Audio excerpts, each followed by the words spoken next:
Good evening, and welcome to the Crypto Overnighter. I'm Nicodemus, and I will be your host as we take a look at the latest cryptocurrency news and analysis. So sit back, relax, and let's get started. And remember, none of this is financial advice. And it's 10 p.m. Pacific on a Thursday, July 20th, 2023. Welcome back to the Crypto Overnighter, where we have no sponsors, no hidden agendas, and no BS. But we do have the news, so let's talk about that. We'll be diving into the UK's bold stance on crypto, rejecting calls to regulate it like gambling, and setting the stage for the future of the space. We'll also be comparing the contrasting regulatory approaches of France and the US, and how these differences are shaping the crypto landscape. Then we'll be taking a look at Myanmar's revolutionary move to launch a Neobank running on blockchain technology, a testament to the transformative power of crypto. We'll also be discussing South Korea's roadmap for the future of finance, which includes a central bank digital currency. But it's not all sunshine and rainbows in the crypto world. We'll also be talking about a worrying trend in Canada, where home invasions targeting crypto investors are on the rise. And finally, we'll be discussing Kuwait's sweeping ban on all things crypto. So buckle up, folks, we've got a lot to cover. And this is our cover story for tonight. The UK Finance Ministry has pushed back against calls to regulate crypto like gambling. And they're not buying into the idea, folks. The Treasury Committee suggested it, but the Finance Ministry said no way. They want to treat crypto like other financial services. Andrew Griffith is the UK's Financial Services Minister. He made it clear that they're not going to treat crypto like a game of chance. He pointed out that treating crypto like gambling would not have prevented the collapse of the crypto exchange FTX last year. The Treasury Committee had a different view.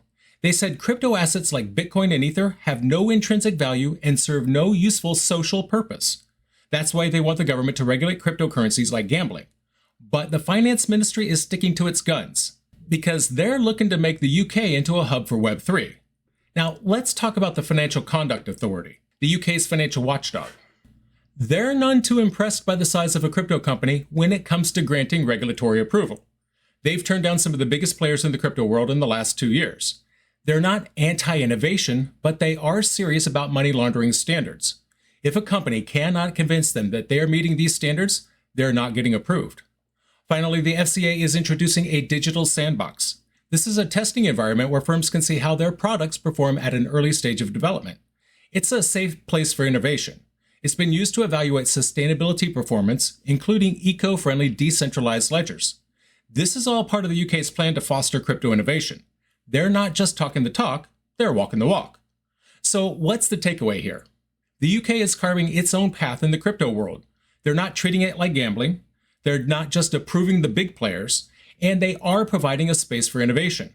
Frankly, they're setting the stage for the future of crypto. And speaking of different approaches to crypto regulation, let's hop across the channel to France. But before we do, don't forget to hit that like button and subscribe to our channel. And now, vive la France! Now, we were talking about France's licensing regime last night. Specifically, we were talking about how Société Générale was the first to be granted France's highest crypto services licensing. Quite the difference from the United States, right? Because in France, officials are boasting about their regulatory certainty in the crypto world, while the US is waging a fierce war on crypto, doing everything except establishing regulatory certainty. France has had a crypto registration regime in effect for years, and a new EU law, known as MiCA, is set to take effect in 2024. That law allows wallet providers and exchanges to operate across the EU with a single license. Marie-Anne Barbat-Léoni is the chair of Autorité des Marchés Financiers, or AMF. AMF is France's leading financial regulator. She had words for the situation in the US. She said, quote, "Some of our peers, notably the US SEC, have launched litigation strategies of which the successes are not totally clear, but which seek to treat crypto as a traditional financial instrument. It's a different choice to that made in Europe." And she's absolutely correct. That certainly does seem to be their strategy. This approach has met a setback with the ruling that found Ripple's XRP token doesn't necessarily fall under the current securities laws. France positioned itself as a crypto hub, with companies like Binance registering under its existing crypto law known as PACT, although Binance is having an issue in France, but that's beside the point. As we covered last night, the AMF recently awarded its first ever crypto license to Forge, the financial technology arm of the bank Société Générale. Undeterred by the Ripple XRP ruling, SEC Chair Gary Gensler is pitching for additional funding for his agency's multi-billion-dollar budget. He believes the agency must expand to protect investors against a crypto industry, quote, rife with non-compliance. The SEC is seeking an additional $72 million to add dozens of full-time staff members to its roster. However, the SEC's approach to regulating crypto has met with mixed reactions. Some lawmakers question why the SEC did not nip the alleged fraud at the failed crypto exchange FTX in the bud. Others are suspicious of crypto generally and ask if the SEC has enough funds to police the industry. In another development, multiple sources have reported that the SEC is not providing the assistance requested on a major congressional effort to overhaul crypto markets in the U.S. This legislation would direct U.S. market regulators to make explicit the path for a digital asset to transition from being a security to a commodity. It would also grant the Commodity Futures Trading Commission greater power over crypto commodities markets. However, the SEC has yet to provide substantive technical feedback requested for this highly complex bill. This may hinder efforts to attract Democrats to support the legislation. That support is crucial if this bill is to have a chance becoming law this Congress. In short, while France is embracing crypto with open arms, the U.S. is still trying to figure out how to get its arms around this new frontier. Now from France, we're taking a leap to Myanmar, where a shadow government known as the National Unity Government is making waves in the financial world. But before we dive in, remember to follow us on all our social media platforms for the latest updates and previews of episodes to come. Now let's talk about Myanmar's revolutionary move. In Myanmar, a shadow government known as the National Unity Government, or NUG, is making waves in the financial world. They're launching a Neobank, a completely digital bank that's going to run on Polygon and use Uniswap v3 pools. It will also use USDT stablecoins for currency swaps. This isn't just any bank, folks. This is the Spring Development Bank, or SDB, named after the Spring Revolution. Just to give you the full picture, the Spring Revolution is the name of the movement against the military junta that took control of Myanmar in 2021. The SDB is targeting supporters of the ousted leader Aung San Suu Kyi, including the Burmese diaspora. The NUG sees itself as the rightful government of Myanmar, not the military junta. The SDB's mission is to disrupt the financial system controlled by the military government. Users will be able to access banking services. They will also be able to donate directly to the revolution via the SDB. The bank plans to use the funds to rebuild Myanmar after the revolution. The NUG has been raising funds to challenge the military junta since 2021. They've issued revolutionary bonds and even auctioned off a villa owned by one of the army generals. The NUG plans to confiscate the house and give the sale proceeds to the buyers when it regains power. Now, let's get into the nitty-gritty here. The NUG's Ministry of Planning, Finance, and Investment is the sole shareholder of the bank. SDB plans to offer its shares to the public in 2 phases. Now, there will be a pre-initial coin offering round with the bank's own token for SDB account holders. The first ICO round will be offered to institutional investors. The bank also plans to raise funds through remittance, currency exchange, loans, and other monetary products. The SDB is aiming to onboard 100,000 active users in 6 months. It will support 4 currencies: the Myanmar Kyat, the US dollar, Singaporean dollar, and Thai baht. The Myanmar Kyat will be swapped to USDT stablecoin, while the rest will be kept in the original or native currencies. This is done to minimize currency and exchange risk. The bank will comply with the Basel Accords and Financial Action Task Force regulations. It has various layers of data and fund segregation and different vaults to separate customer funds. For currency swaps, users will deposit foreign currency into the bank and receive stablecoin in return. And when the exchange rate is favorable, they can exchange their foreign currency stablecoin for a Kyat stablecoin and use a local agent to swap that into cash within Myanmar. Now, forgive the pun, but this is a revolutionary move, folks. It's a clear example of how cryptocurrency and blockchain technology can empower people and challenge traditional financial systems. It's a testament to the power of decentralization and the potential of crypto to disrupt the status quo. This is the kind of story that makes you realize just how transformative crypto can be. It's not just about making money. It's about making a difference, and that's something we can all get behind. Now let's shift our focus to South Korea. But before we do, don't forget to hit that subscribe button and ring that bell. All right, folks, we have ourselves a CBDC Alert. The Bank of Korea is South Korea's central bank, and they've been busy. They just released their 2022 Payment and Settlement Systems Report. Now, this is not just a recap of the past year. No, it's a roadmap for the future of finance in South Korea. And guess what's on that roadmap? You guessed it, a central bank digital currency. The Bank of Korea has been keeping a close eye on their payment systems, and they're gearing up for a future that includes a CBDC. They're also talking about regulating stablecoins. Now, the bank has a fast payment system called BOK Wire Plus. They're planning to upgrade that to real-time gross settlement. They're also keeping an eye on big tech payment services.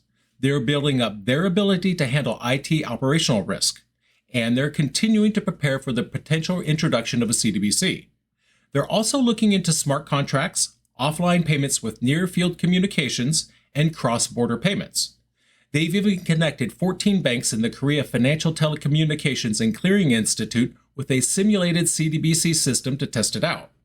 This simulated system handled 2,000 transactions per second. That's more than most domestic payment systems. But it did slow down when it reached capacity, so they're going to need to make some improvements there. They also tried using a zero-knowledge proof protocol to clear CBDC transactions. This is a way to improve privacy by hiding wallet addresses and payment amounts, but it slowed down the processing speed a lot, and they haven't looked into the security implications of this type of CBDC yet.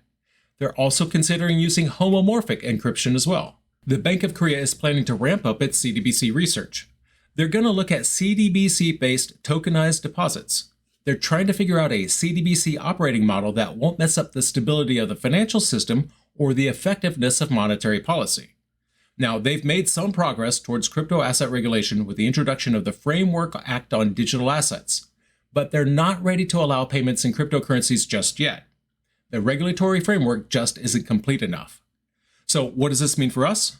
Well, it's clear that central banks, like the Bank of Korea, are taking crypto seriously. They're preparing for a future that includes CBDCs, but they're also being cautious.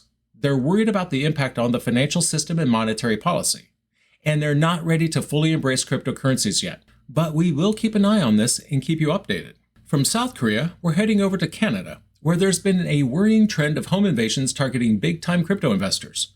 But before we dive in, remember to like, follow, and subscribe to stay updated with all things crypto. Now, let's talk about what's happening in Canada. Canadian police are on high alert, warning everybody in the crypto community to stay sharp and to protect themselves and their assets. These criminals are known to have inside information. They know their victims are heavily invested in crypto, and they know where these folks live. With that information, they're hitting them where it hurts, right in their own homes. A staff sergeant with Delta Police Investigative Services, Jill Long, shared this in a recent release. Over the past year, there have been several incidents in Delta and Richmond where victims were holding large amounts of crypto. The police didn't give away too many details, but they did share that in one case, they've made an arrest and are recommending charges. The criminals have a pretty slick operation. They gain entry into the victims' homes by posing as delivery people or authority figures. Once they're in, they snatch up the vital info they need to access their victims' crypto accounts. Now, let's look at the bigger picture. Canada is a hotspot for crypto adoption. In 2022, it ranked 22nd in the Global Crypto Adoption Index by Chainalysis. That's up from 26th in 2021 and 24th in 2020. But it's not all sunshine and rainbows. The Canadian government's approach to crypto regulation has been pretty strict. Remember the trucker crisis, where the Canadian government tried to block crypto donations to protesting truckers? Several exchanges, including big names like Binance and Bybit, have had to shut down operations in the country in recent months. In February, Canada introduced new guidance requiring crypto companies to seek approval from the Canadian Securities Administrators. This means they're subject to rigorous due diligence checks. So what's the impact here? Well, it is a reminder that the world of crypto offers exciting opportunities, but it also comes with its share of risks. And it's not just about market volatility. There are real-world dangers too, like these home invasions. It's a stark reminder to stay vigilant, protect your assets, and be cautious about who you share your investment information with. And as for the government's role, well, it is clear that they're tightening their grip on the crypto industry. They say this is for our protection. Is it? Or maybe it's just another way for them to control and regulate a space that was designed to be free from this exact kind of interference. Maybe this is something for us to all think about. Look at the situation with Myanmar and their Neobank.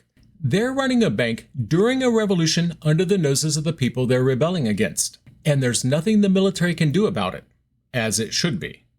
Finally, we're heading to Kuwait, where the country's financial watchdog, the Capital Markets Authority, has issued a sweeping ban on all things crypto. But before we get into that, don't forget to hit that like button. Now let's dive into what's happening in Kuwait. Kuwait has slammed the door on crypto. The country's financial watchdog, the Capital Markets Authority, issued a sweeping ban. This is not just about payments or investments. They've gone all out, even banning digital asset mining. They've also made it clear that crypto will not be recognized as a decentralized currency. And if you're a company thinking about offering any kind of crypto-related services, think again. That's off the table too. The only exceptions to this crypto blackout are securities regulated by the Central Bank of Kuwait, surprise, surprise. Also, other financial instruments under the purview of the Capital Markets Authority are exempt as well. The reason behind this drastic move? The authorities claim it's all about combating money laundering. They're just trying to align with the global recommendations of the Financial Action Task Force. But here's the thing. The FATF has not asked countries to ban crypto. They've called for safeguards, yes, but an outright ban? No, not at all. Yet Kuwait has decided to go down this path, protecting their citizens from things like financial innovation and independence. And if you're thinking about ignoring these rules, be warned. The authorities have promised penalties for any violations.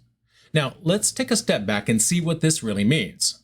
This move by Kuwait is a stark reminder of the power that governments and central banks hold over our financial lives. It's a sobering thought for all of us who believe in the promise of decentralized finance. The enthusiasm we share for crypto, the potential we see in them to revolutionize the financial world, all of it can be stifled by the stroke of a pen. Stifled, but not destroyed. Because let's not forget, this is also a testament to the fear that crypto instills in these traditional institutions. They see the disruption that's coming, they see the controls slipping from their hands, and they're scared. So they resort to bans, to prohibitions to maintain their grip on the financial system. But here's the thing. Crypto is not about circumventing laws or facilitating illegal activities. It's about creating a more inclusive, more equitable financial system. It's about giving power back to the people, and no amount of bans or prohibitions can stop this tide. Again, look at Myanmar. So, to all of our listeners out there, let's not be disheartened by these developments. Let's see them for what they are. They're the last-ditch efforts of a system that knows its end is nigh. So let's continue to champion the cause of cryptocurrencies, because the future of finance is decentralized. No government and no central bank can change that. So, what happened? Tonight we started off in the UK, where the Finance Ministry is rejecting calls to regulate crypto like gambling, aiming to make the UK a hub for Web3 and blockchain technology. They're not just approving the big players, and they're providing a space for innovation, setting the stage for the future of crypto. Then we moved on to France and the US, two countries with contrasting approaches to crypto regulation. Because while France is embracing crypto with open arms, the US is trying to figure out how to get their arms around the situation. Next, we discussed Myanmar's revolutionary move to launch a neobank running on blockchain technology, providing a clear example of how crypto can empower people and challenge traditional financial systems. We also covered South Korea's roadmap for the future of finance, which includes a central bank digital currency. The Bank of Korea is preparing for a future that includes CBDCs, but they're also being cautious, worried about the impact on the financial system and monetary policy. In Canada, we discussed a worrying trend of home invasions targeting big-time crypto investors. It's a stark reminder to stay vigilant, protect your assets, and be cautious about who you share your investment information with. And finally, we talked about Kuwait's sweeping ban on all things crypto. This move is a stark reminder of the power that governments and central banks hold over our financial lives. But it's also a testament to the fear that crypto instills in these traditional institutions. And that's going to do it for us tonight. I want to thank you, my listeners, because when you stop listening, I will stop talking. If you enjoyed tonight's show, then please like, follow, subscribe, leave a rating or maybe a review. And in the meantime, we'll see you tomorrow night.